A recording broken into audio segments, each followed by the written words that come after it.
Hey, everybody, and welcome to Patreon Radio again.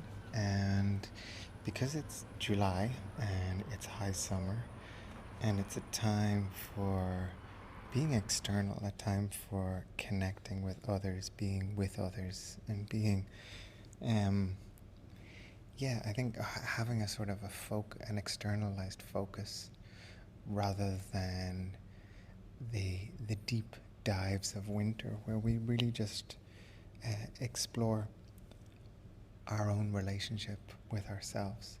What happens in summer is we are, at least if you're in the northern hemisphere, we are being encouraged really just to be out and amongst people. And so I thought that it would be useful for us to really begin to explore relating with others. So we know from a Buddhist point of view that there is a kind of an absolute truth to reality. And the absolute truth is that there is no separate self. So when you read Buddhist texts, and even when you meditate, you can connect with this sense that the idea of self is a concept. The idea of I am Connor, I am this is really a concept.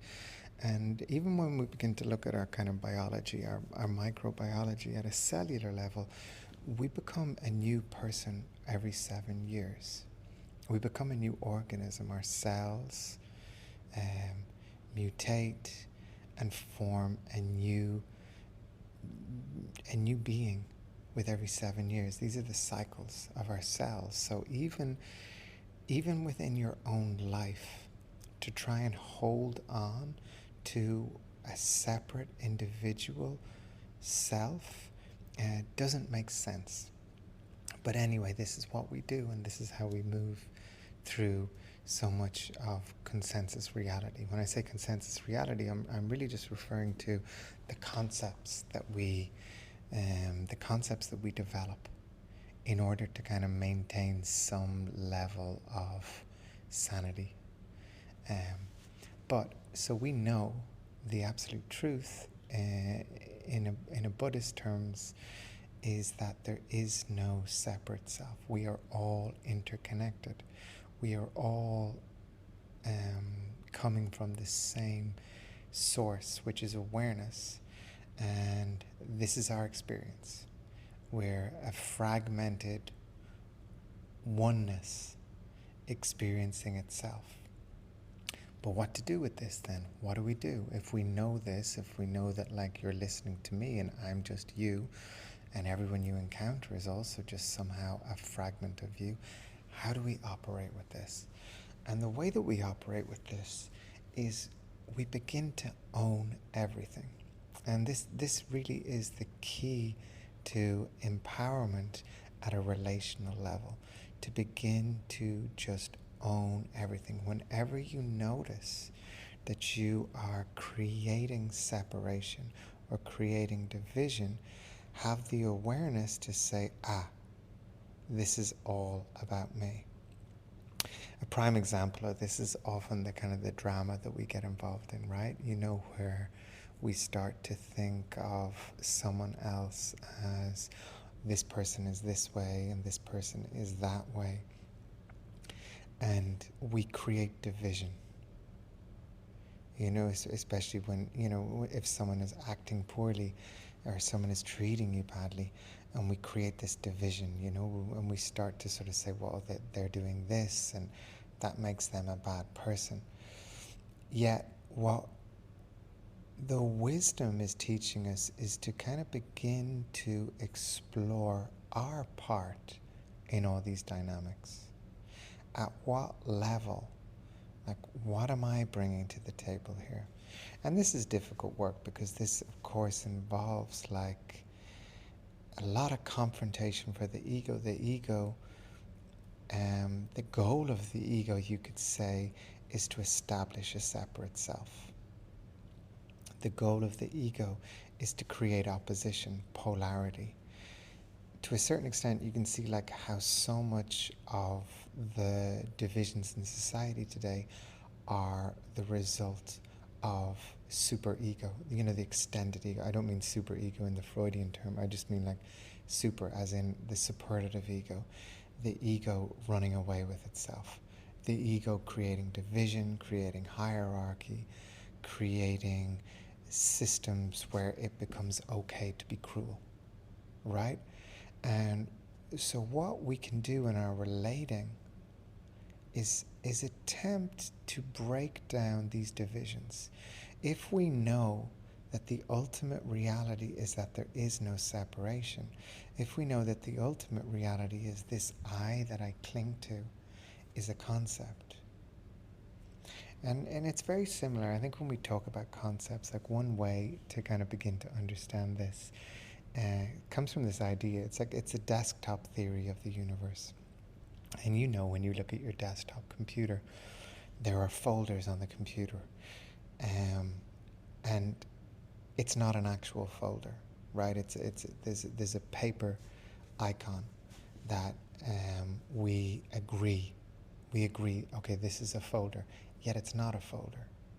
But we call it a folder, yet we know the absolute truth that it's not a folder. And this is much of our experience of reality. There are, you could say, like kind of agreed falsehoods. We decide to say this is this, but and we agree on this, and in this way we function. The tribe can get along. The tribe can identify things, and this is what kind of allows us to work together.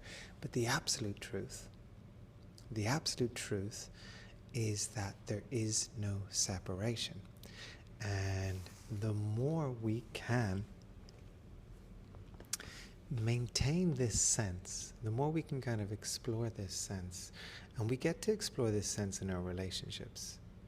We get to explore it when we are with other people, and we get to see the difficulties that we create. I think perhaps like the way to understand this and the way to approach it is just to recognize, and if you're listening to this now and you want to kind of do a little bit of work yourself, is just to look at all the disturbances around you, the relational disturbances around you.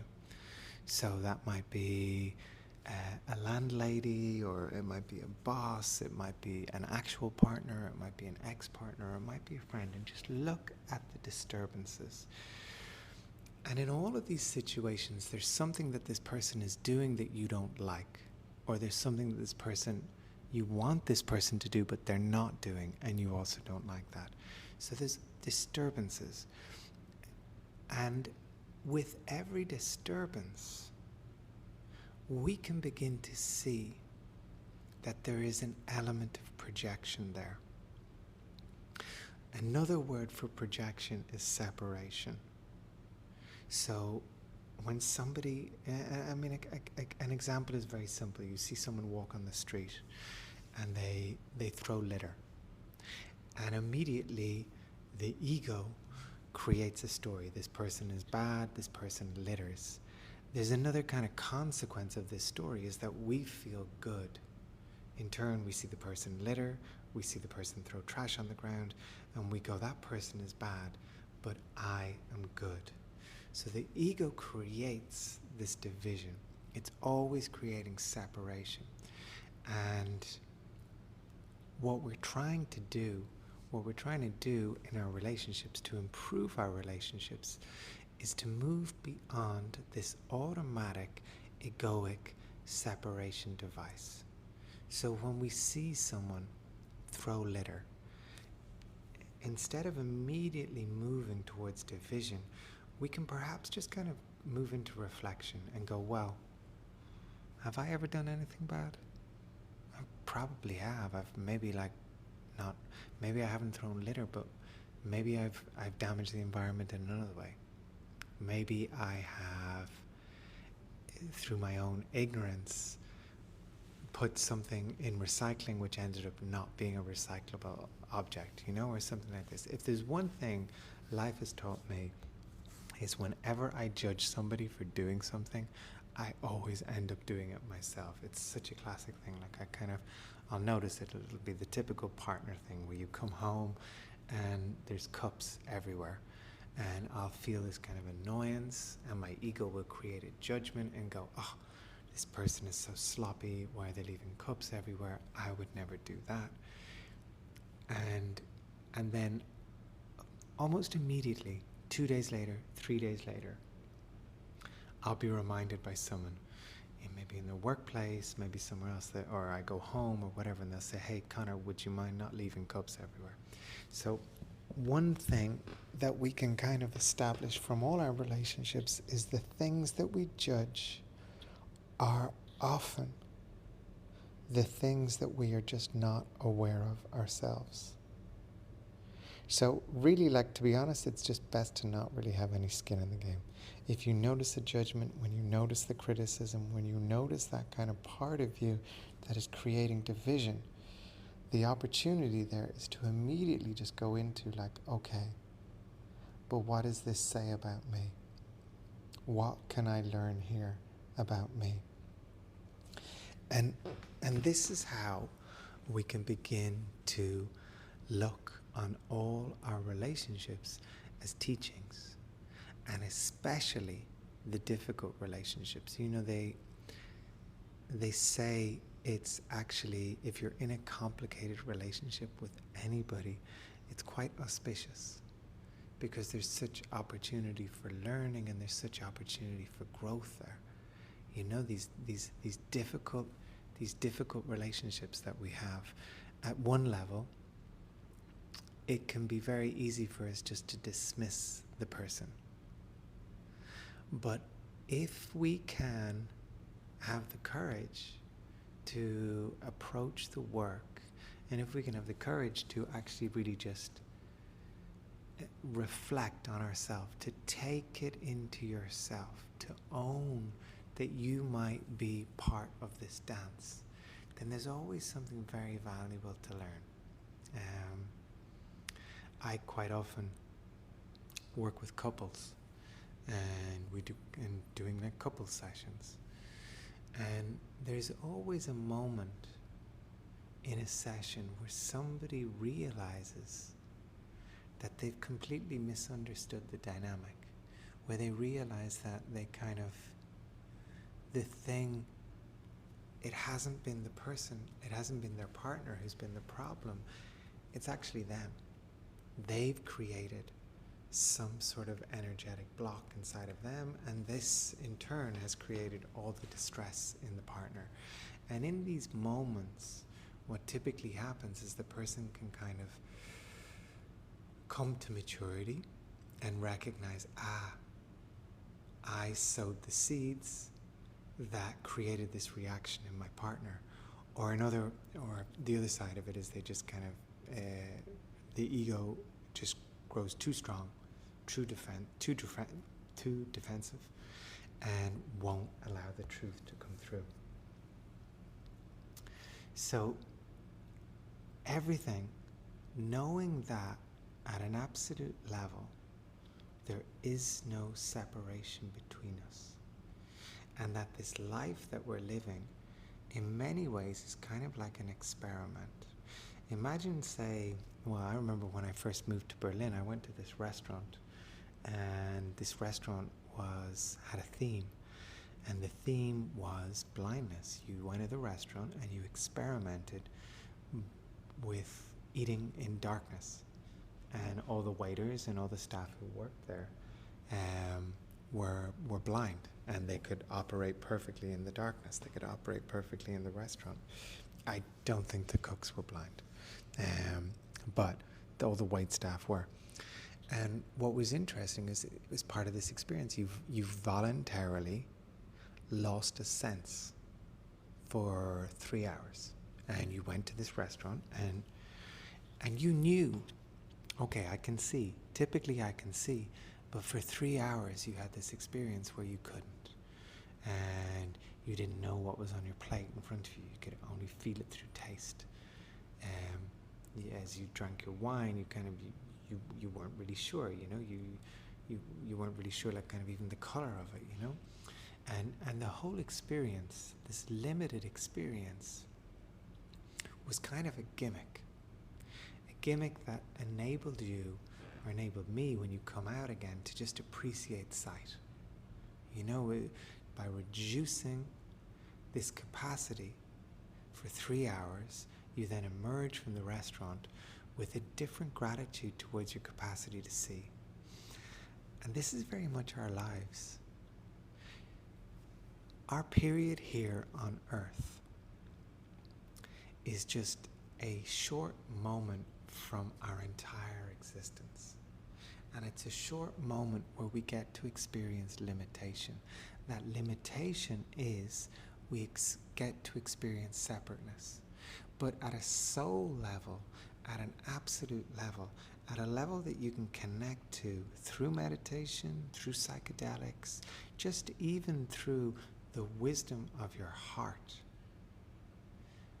we know there is no separation. This is our attraction to love. Our attraction to love is really just to come back to non-separation. We want to merge with people. And the difficulty is that we then tend to believe that this merging is only possible through one person. We fall in love. We project all our liberation fantasies onto one person. And we imagine that without them, without this one person, I'll never be able to feel non-separation again. But what we're trying to do as we move through this world is we're trying to relate to people, get triggered by people, be annoyed by people, fall in love with people, have our hearts broken by people, and know at a deeper soul level that all these people are just fragments of us. They're all reflections of ourselves. And so how do we navigate this? How do you move through a world where all the players and all the actors and everyone you encounter is an aspect of you? And the only way to move is just kindness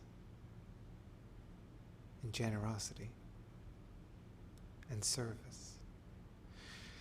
And a lot of the time we've been conditioned to believe that we need to prioritize others over ourselves.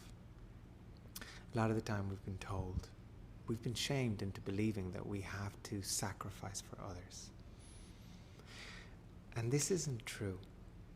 At least it's not true until we can really connect to the wisdom of our heart.